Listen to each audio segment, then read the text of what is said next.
개 산책. 작년 추석에 기성했을 때의 일이다. 오랜만에 만나는 고향의 친구와 한잔하러 가서 가게를 나온 건 날짜가 바뀌고 한참 시간이 지난 뒤였다. 한밤중이라고는 하나 아직도 숨막힐 듯한 시기였다. 걸어가야 하는 기갓길을 조금이라도 쾌적하게 보내기 위해 내과 길을 지나 집으로 가기로 했다. 그 길은 중간까지는 자전거 로드, 중간부터는 자전거 도로라는 조금 멍청한 이름의 길이다. 낮에는 조깅이나 산책하는 사람들로 북적거리지만 이 시간에는 역시 사람이 지나다니지 않는다. 또 그 길가의 공원, 그 건너편에 신흥주택가가 있어서 가로등도 있지만 길은 꽤 어둡다. 그래도 오랜만에 만난 친구와 당시의 추억 얘기 등을 하며 기분 좋게 걸어갔다. 조금 가니 길가의 공원이 끊기고 습지 같은 황무지로 바뀌었다. 길 자체의 어둠도 한몫 더해 솔직히 조금 으스스하다. 그런 얘기를 내가 말하니 친구도 확실히 뭔가 나올 것 같은 분위기지 라고 말을 꺼냈다. 나도 그 친구도 영감 따위 없고 지금까지 그런 경험을 한 적도 없다. 친구에 관해서는 내가 아는 한이긴 하지만 둘이서 뭔가 나오면 어떡할래? 라고 웃으며 걸어가니 갑자기 뒤쪽에서 바스락하는 소리가 들렸다. 한순간 두 사람 다 발을 멈추고 얼굴을 마주 보았다. 그러자 더욱더 바스락바스락하는 소리와 함께 뭔가의 기척이 있었다. 두 사람 다 쭈뼛대며 소리가 난 쪽을 봐보니 작은 사람 그림자와 더욱더 작은 그림자가 나왔다. 그걸 보고 나도 친구도 숨을 내쉬었다. 뭐야, 애가 걔라도 산책시키고 있는 건가? 서로 그렇게 생각했을 것이다. 뭘 쪼냐? 너도 쫄았잖아. 라며 서로 웃으며 걷기 시작했다. 조금 걸어가다 깨달았다. 응? 개 산책? 이런 시간에? 그것도 아이가? 잠깐만, 어디서 나온 거야? 거기는 습지고 사람 따위 못 지나다닌다고. 뭔가 이상해.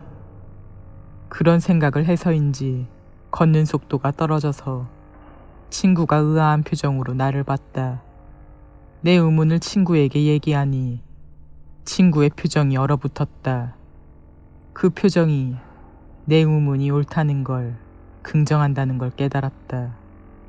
약간의 추위를 느끼면서도 영문도 모른 채 둘이서 고개를 끄덕이고 방금 전 그림자 쪽을 봤다. 거리는 30m 정도였을까? 마침 그게 가로등 아래 근처에 왔을 때 우리들은 보고 말았다. 그건 확실히 개를 데려온 아이였다. 그게 가로등 아래에서 이쪽을 향해 멈춰서 있었다. 내 눈은 그것에 못 박혔다. 아마 친구도 그랬겠지. 다음 순간 그 아이가 괴로운 표정을 지으며 그렇게 생각한 것뿐일지도 모르겠지만 머리가 소리를 내며 툭 떨어지는 게 보였다. 잠시 간격을 두고 몸이 앞으로 넘어지듯 쓰러졌다. 상황을 납득하지 못한 채 나는 서 있기만 했지만 뒤에서 허둥대는 소리를 알아차리고 뒤를 돌아봤다. 친구가 다리에 힘이 빠졌는지 주저앉아 다리를 버둥거렸다. 도망쳐! 그렇게 말하며 친구의 어깨를 짊어지고 느릿느릿 달리기 시작했다. 거기서 조금 간 부분에 가로등이 있었지만 우리들이 그곳에 다다랐을 때 그 가로등이 한순간 사라졌다. 다음 순간 또 그 가로등이 켜졌지만 그 빛이 빨갛다. 이상하다 싶어서 멈춰서서 두리번 주위를 둘러보니 뒤에서 방금 전 사람 그림자가 있었다. 그것도 아까보다 가깝다. 친구는 내 옆에서 주저앉은 채로 헉헉댄다. 조금만 더 가면 간선도로가 나온다. 거기까지 가면 차의 통행도 꽤 있고 밝다. 무엇보다도 편의점이 있다. 이제 거기까지는 필사적으로 도망칠 뿐이다. 친구를 질질 끌며 땀을 잔뜩 흘리며 편의점을 목표로 간신히 편의점에 도착했다. 가게 안에 뛰어들어가니 의욕이 없는 듯한 점원이 어서 오세요. 명백히 이상한 두 사람의 모습을 눈치챈 건지 무슨 일이 있냐고 물어왔다. 친구가 요통이 있는 것 같다고 적당히 둘러대고 가게 안에서 잠시 하늘이 밝아질 때까지 쉬었고 그 뒤로 집에 돌아갔다.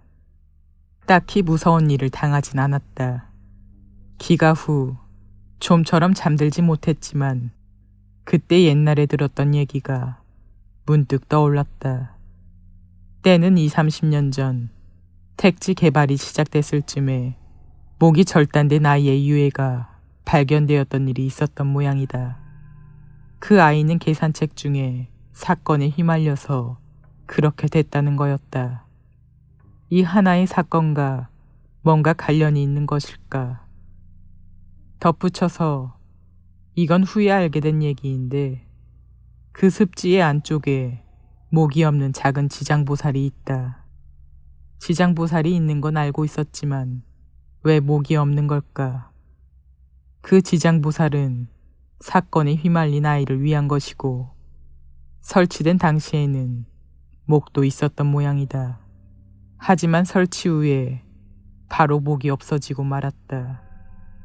그 후 측은하게 생각한 부모님과 이웃 사람들이 몇 번이고 고쳐놓아도 바로 목이 사라져 버렸기 때문에 언젠가부터 그대로 놔두었다고 한다.